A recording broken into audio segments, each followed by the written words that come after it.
यद्यपि उसे पहले भी 50 बार देख चुका हूं, किंतु उस दिन देखकर चिहुक सा उठा। चकित हो गया। लगा जैसे बिना मौसम के कोई फूल या फल देख रहा हूं। सावन भादों के किचकिच में लगातार बारिश में ई कहां से आ गया। मैं ही नहीं, उसे देखकर सभी परिचित अपरिचित अचकचा कर रुक जाते हैं। कोई कोई तो उसके टेबल के निकट जाकर पूछ भी लेता है और मैं ये भी देखता हूं कि वह घोर अनाटकीय ढंग से छोटा सा उत्तर दे देता है। मुझे ये समझने में कोई गलती नहीं हुई कि लोग उसे फारबिसगंज की इस छोटी सी दुकान की एक बाह वाली कुर्सी पर बैठा देखकर क्यों कुछ देर के लिए अचकचा कर रह जाते हैं। मैंने मन ही मन अटकल लगाई। प्रायः 30-31 वर्ष पहले इस व्यक्ति को पहले पहल देखा था। हाँ, सन 1929 में। उसी साल पहले पहल गुलाब बाग मेला में इतना सट कर हवाई जहाज देखा था कि सन और ईस्वी अभी तक छक छक मन में याद है। सन 1929 में मैं 8-9 बरस का था। उसी वर्ष गुलाब बाग मेला में कलकत्ता की मशहूर थिएटर कंपनी आई थी और लोगों की अपार भीड़ जमा हुई थी। तिल धरने की भी जगह नहीं थी। मंच पर ही गाड़ी आती जाती थी, इंजन सहित हुक्का फाड़ती, धुआं उगलती हुई और लाल पीली रोशनी में अनेक परियां नाचती। वाह! मैं पहले पहल थिएटर देखकर कितना उत्तेजित हो गया था। आज भी वह दिन अभी तक मन में है। कितना आश्चर्यजनक। किंतु जब स्कूल खुला तो सहपाठी बकुल बनर्जी ने मेरे मन को छोटा कर दिया था। यद्यपि वह भी उन दिनों 8-9 वर्ष का ही था, किंतु बहुत ही तेज, जन्मजात आर्ट क्रिटिक। उसके कथनानुसार इस नकली कंपनी में पिछले साल नागेश्वर बाग मेला में आई असली कंपनी के निकाले हुए सब लोग थे। बकुल ने कहा था कि नागेश्वर बाग मेला में आई कंपनी की बातें सब कोई जानता है। 24 घंटे के भीतर भीतर कंपनी को मेला छोड़कर चले जाने का हुक्म कलेक्टर साहब ने दिया था। कलेक्टर साहब का कहना था कि यदि 2 दिन भी ये कंपनी मेला में रह गई तो पूरा जिला कंगाल हो जाएगा। किंतु बकुल मुझे उदास देखकर बोला था, तब भी एक बात है इस कंपनी में, जिस मानुष ने रेलवे पोर्टर का पाठ किया है वह नागेश्वर बाग मेला में आया हुआ कंपनी में भी यही पाठ करता था, यानी वेटिंग रूम में सोए हुए लड़का को मारता था छुरा से। उसको तो नकली नहीं कहने सकते। आज भी मेरे मन में उस समय की सभी बातें हैं। गुलाब बाग मेला, पंजाब मेल का रेलवे पोर्टर, लड़के का खून, बकुल की बातें। करीब 4 या 5 वर्ष उपरांत सिंहेश्वर मेला में आई हुई उमाकांत झा कंपनी में इस व्यक्ति को पुनः देखा था। बिल्व मंगल नाटक में चिंताबाई की मजलिस में भूतिया के बाबा जी के भेष में।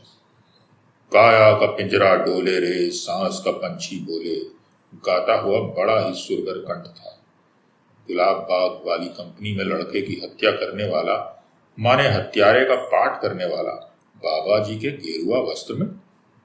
अपनी बोली वह अधिक देर तक नहीं छुपा सका। मैं भट्ट से तुरंत पहचान गया।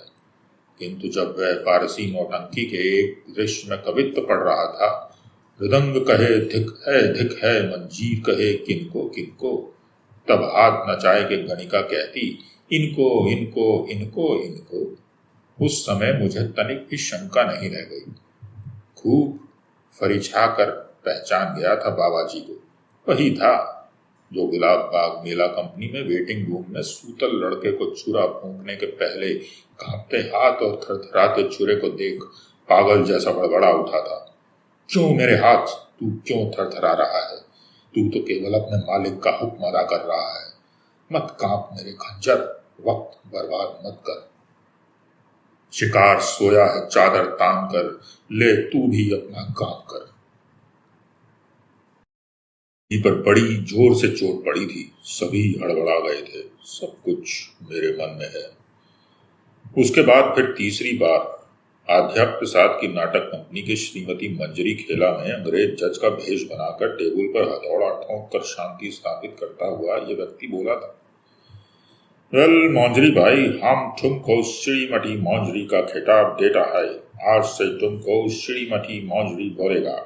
हम बोलेगा, साफ बोलेगा, समझा? और इस दृश्य के उपरांत कुछ एक क्षणों में वही गीत गाता हुआ स्टेज पर आया था।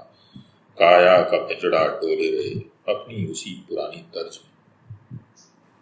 मुझे इसे पहचानने में कहीं कोई गलती नहीं हुई थी। कितनी बार इसे देखा है, परंतु ऐसा बेमौसम में नहीं, अनटाइम नहीं और झरते हुए सावन भादों में नहीं। प्रायः इसे मेला के मौसम में देखा था, अर्थात कार्तिक से चढ़ते बैशाख तक। इसलिए आज अचानक इस चाय की दुकान पर बैठा देखकर मैं चिहुक उठा। उस पर इस छोटी सी चाय की दुकान में एक अंदाज लगाया। 10-11 साल बाद इसे इस इलाके में देख रहा हूँ। इसी से एक विस्मय हुआ और एक उत्सुकता। वह दुकान की कुर्सी पर बैठा था अवश्य, पर था अन्यमनस्क, उदास, उखड़ा हुआ, अपने में खोया हुआ। बादलों की छड़ी वे बहुत देर से एक टक देख रहा था। वह हत्यारा, पोटर, बाबाजी, अंग्रेज, जज, उपदेशक, सिपाही, डाकू, अंधा, फकीर तथा आदि आदि आदि, सब एक ही व्यक्ति। बहुत जोर से बिजली चमकी, बादल जोर से बरसने लगा और बहुत देर के बाद उसने वही मुद्रा बनाई जिस मुद्रा में काया का पिंजड़ा वाला गीत गाता था स्टेज पर। इतने समय के बाद मेरी नजर उसकी पहनी हुई उस शर्ट पर पड़ी। कार्टून की छाप मिट रही थी, मैल जम रही है। नई डिजाइन की टूटी चप्पल। वह उचक कर गंभीर दृष्टि से चाय वाले की ओर ताकते हुए बोला, एक इधर भी। उसकी बोली सुनकर यह समझने में रत्ती भर भी भ्रम नहीं रहा जो हत्यारा, पोटर या दहलाने वाला भयंकर डाकू था, या रोवीला अंग्रेज जज, या शांत उपदेशक आदि का पाठ करता था। अब बूढ़ा हो गया। चाय उसे भी मिली और मुझे भी। एक घूंट चाय पीते पीते मुझे एक बात याद आई कि उन दिनों रात के स्टेज के एक्टर को दिन के उजाले सड़क पर या मेले में चलता देखकर कितना विस्मय होता था। किस तरह उन लोगों का बोलना, बात करना अद्भुत लगता था, विचित्र किंतु अच्छा। याद आया, फारबिसगंज मेले की एक थिएटर कंपनी के कुछ एक्टरों के पीछे बहुत देर से घूम रहा था। एक पानी की दुकान पर सब खड़े हुए, पीछे मैं भी खड़ा हुआ। उस दल में काफी लोग थे। लैला, मजनू और फरहाद, राजा, डकैत के हाथ से राजकुमारी को छुड़ाने वाला राजकुमार और प्रयोजन पड़ने पर जल्लाद बनने वाला, और सबके साथ यह काया का पिंजड़ा गाने वाला। मुझे पीछे खड़ा देखकर वह बोला था, क्यों बे छोकरे, इस तरह क्यों घूम रहा है पीछे पीछे, पॉकेट मारेगा क्या? उस छोटी अवस्था में भी मेरा मन समझ गया था कि आत्मसम्मान पर आघात पड़ा है। अहम जाग गया, कड़ाका उत्तर दिया, आपके पॉकेट में है ही क्या जो कोई मारेगा? क्यों?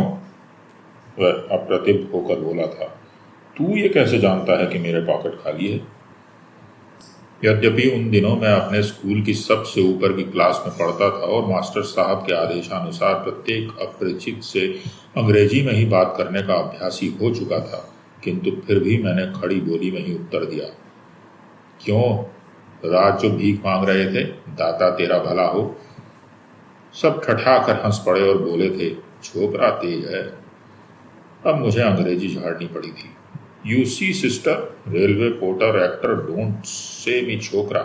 I am metric student, you know.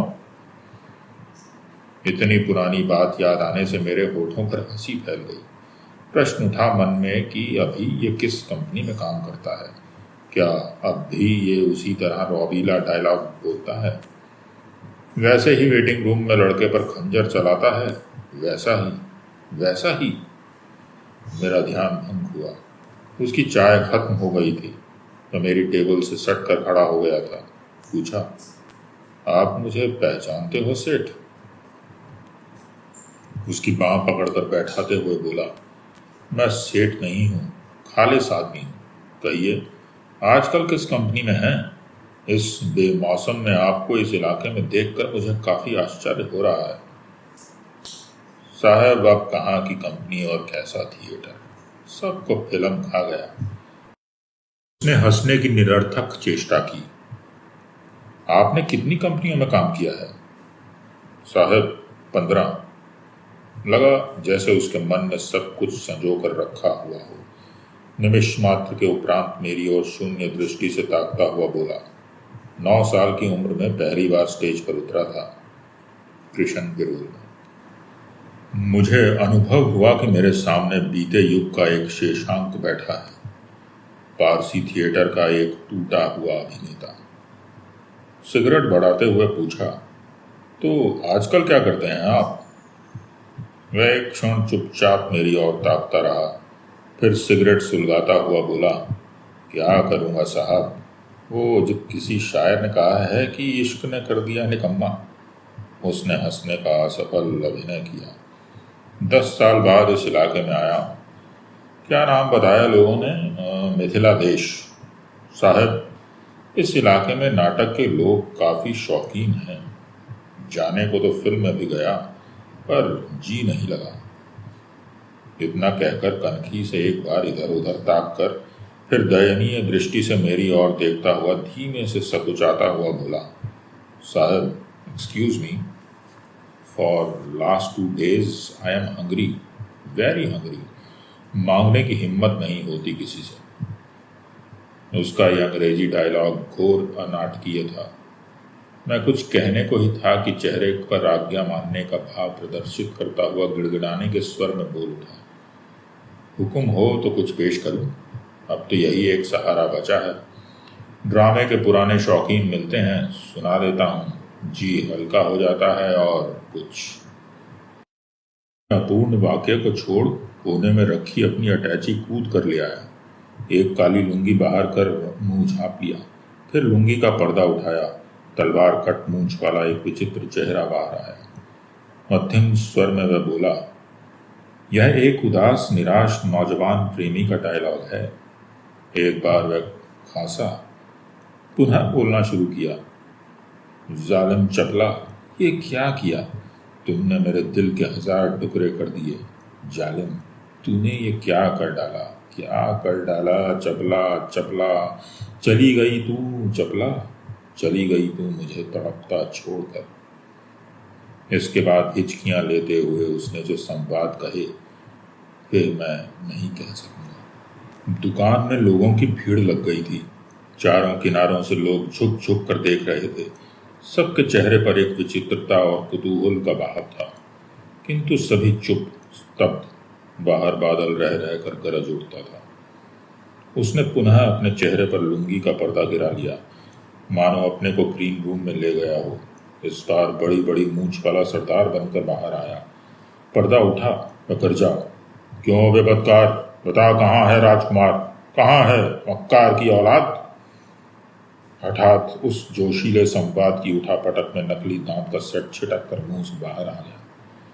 इसी क्रम में उसने दर्जनों मुखड़े बनाए, कितने ही प्रकार के राज संवाद सुनाए और अंत में टोपी को भिक्षा मात्र बांधकर लोगों की ओर ताक कर बोला, दाता तेरा लाख लाख भला हो, आना दो आना, 2 पैसे ही सही। मेरा पैर धरती से स्पर्श कर गया, जैसे कहीं थोड़ी चोट लगी हो, एक झटका लगा हो। इस व्यक्ति ने अपनी कला के जादू से कितने वर्ष पीछे धकेल दिया था। मैं पुनः वर्तमान में लौट आया। देखा, बकुल बनर्जी मेरी ओर रेख तक ताक रहा है, थोड़े थोड़े होठों के किनारे से मुस्कुराता हुआ। बकुल उसे जोर से पूछ बैठा, क्यों एक्टर मोशाय, काल इतना मेहनत से चांदा कर दिया, सो बस एक ही रात में भट्टी में फूंक दिया? बाहर है मोशाय। जमजात आर्ट क्रिटिक मेरा सहपाठी बकुल बनर्जी आज भी कला और कलाकार को पहचानने का धंधा उसी प्रकार करता है। सब दिन एक जैसा ही रहा वह। मेरी ओर ताकता हुआ बकुल बोला, तू भी इसका बात में फंस गए? मुझसे काल ये कह रहा था, for 2 days I am hungry. नहीं जानता क्यों मुझे उस वक्त बकुल की ये बात अच्छी नहीं लगी। उसे चुप रहने का इशारा किया और फुसफुसा कर पूछा, बकुल, इसकी डोलती हुई काया के पिंजड़े में जो पंछी बोल रहा है, उसकी बोली को सुनकर तुमको कुछ नहीं लगा? ठीक ठीक बताना। बकुल जैसे अवाक रह गया, निमिष मात्र स्तब्ध रहा, फिर धीरे से बोला, कुछ नहीं लगता तो काल ठोस सारा दिन क्यों इसके साथ भीख मांगता? चौंदा तो भीख ही हुई। तो उसने एक निश्वास छोड़ा, फिर कहने लगा, क्या बताएं, कैसा लगा? लगा तुम्हारे अथवा अन्य मित्रगणों के साथ भागकर रात भर थिएटर देखने गया हूँ हॉस्टल से। मैंने कहा, हाँ बकुल, मुझे भी कुछ ऐसा ही लगा। इसी बीच वृद्ध एक्टर ने अपने दूसरे पुराने प्रसिद्ध गीत की पहली पंक्ति आरंभ कर दी। सुबह हो गई, निकल गए तारे, मुझे छोड़ो चलो मेरे प्यारे। हठात पुनः